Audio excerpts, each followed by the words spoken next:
Meet Cherokee Bill, the notorious outlaw who wreaked havoc across the Old West and instilled fear in the hearts of the people of the Indian Territory.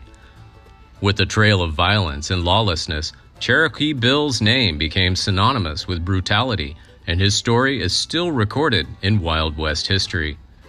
In this video, we dive into the legendary life and tragic ending of Cherokee Bill, the deadly outlaw of the Wild West.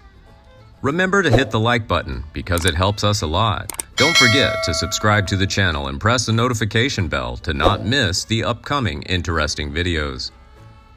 Cherokee Bill, also known by the alias Cherokee Bill, was famous as an outlaw in the late 1800s in the Indian Territory, which is present-day Oklahoma. He leads a gang consisting of thieves and murderers. Crawford Goldsby was born on February 8, 1876 in Fort Concho, Texas. His parents are St. George and Ellen Beck Goldsby. His father, from Alabama, was a black man and served as a sergeant in the United States Tenth Cavalry, also known as the Buffalo Soldiers. His mother, on the other hand, belongs to the Cherokee Freedman community and is of mixed blood of African, Native American, and Caucasian descent. When Crawford Goldsby was 7 years old, his parents separated, and his mother moved him to Fort Gibson in the Indian Territory. Soon after, he enrolled in the Kansas Indian School, where he studied for 3 years. He was then transferred to the Indian Industrial School in Carlisle, Pennsylvania, where he remained for 2 years. Despite attempts to provide him with an education, his level of education was poor. According to some sources, he could barely even read and write. Leaving school at the age of 12, he returned to Fort Gibson.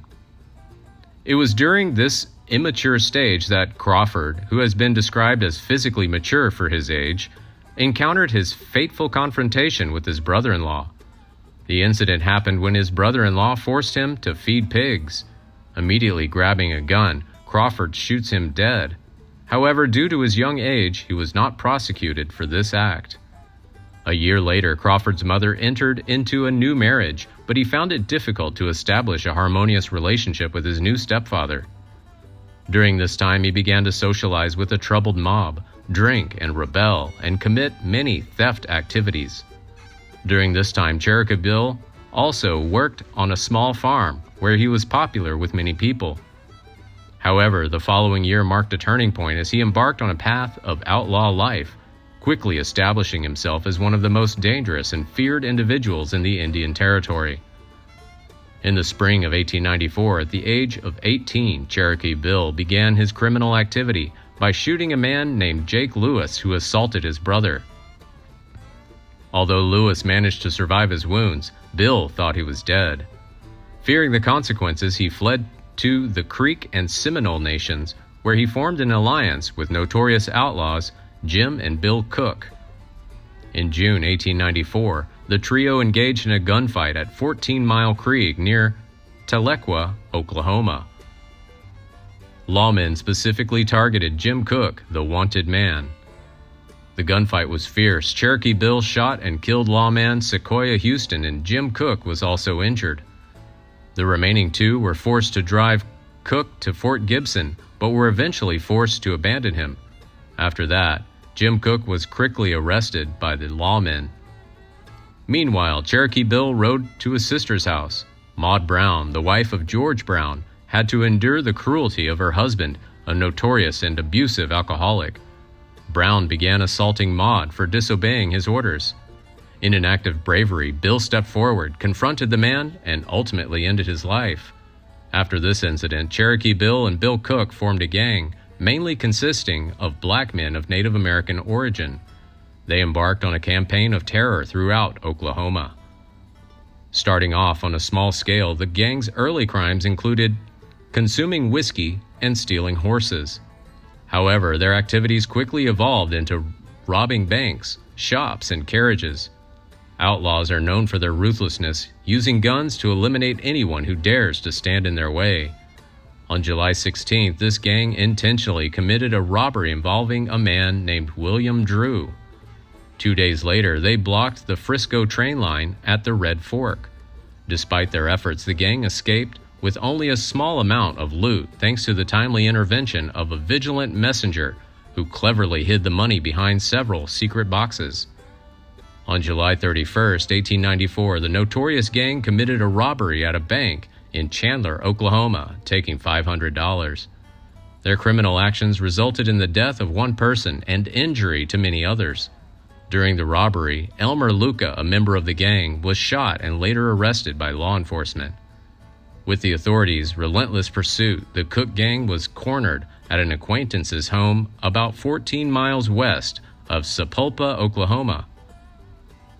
On August 2, 1894, a fierce gunfight ensued, injuring one of the lawmen in pursuit. The gunfight resulted in the deaths of two gang members, Lon Gordon and Henry Munson, while Ad Berryhill was taken into custody.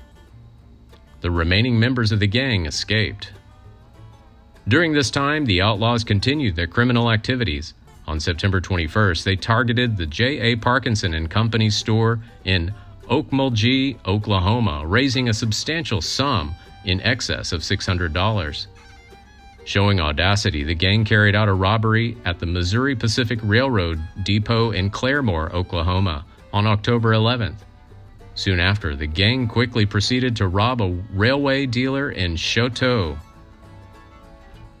About 9 days later, the Cook gang orchestrated the sinking of the Kansas City and Pacific Express ships strategically located 5 miles south of Wagner, Oklahoma.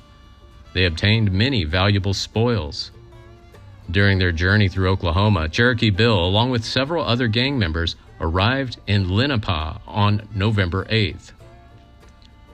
While he was robbing a Shufelt and Son general store, an innocent bystander named Ernest Melton overheard suspicious noises and curiously peered inside to investigate. Tragically, his curiosity cost him his life when Cherokee Bill raised his rifle and fatally shot him in the head. Soon, the U.S. police chief received information regarding the whereabouts of the outlaw. However, Cherokee Bill managed to evade capture when the authorities attempted to arrest him.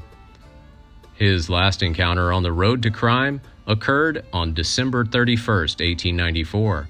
Acting alone, he cheekily robbed the train station in Nowata, Oklahoma.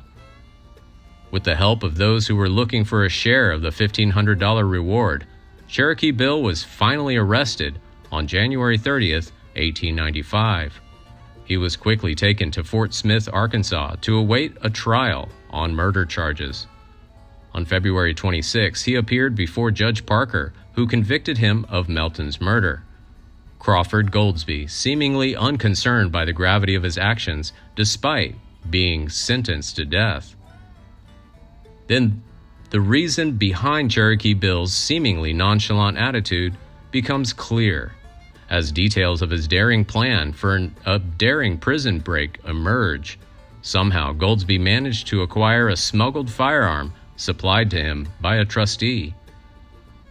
On July 26, 1895, he tried to get out. A fierce gun battle between Goldsby and the warden resulted in the death of one warden. The gunfight became a stalemate because the guards could not control and disarm Cherokee Bill. Interestingly, sharing a cell with Bill was none other than the notorious outlaw Henry Starr. With their previous acquaintance, Starr secretly offered to disarm Cherokee Bill on the condition that the guards spare his life. The guards agreed to the arrangement, and Henry Starr entered the cell to disarm his friend. He explains to Bill that there is no chance of a successful escape. Cherokee Bill gives up his revolver, which Starr then hands over to the guards. This incident helped Henry Starr finally get free. Meanwhile, Cherokee Bill's lawman pursued an appeal, arguing that Bill was unfairly tried in the court of Judge Isaac Parker. The judge described Bill as a bloodthirsty and mad dog motivated by brutality and labeled him the most evil of the outlaws in the Oklahoma Territory. However, despite their efforts, the appeal proved futile. On March 17, 1896, federal officials carried out the execution, hanging Bill in front of a large crowd of hundreds of people. When asked if he had any last words, Bill calmly replied, "I came here to die, not to make a speech." About 12 minutes later, Crawford Cherokee Bill Goldsby was dead.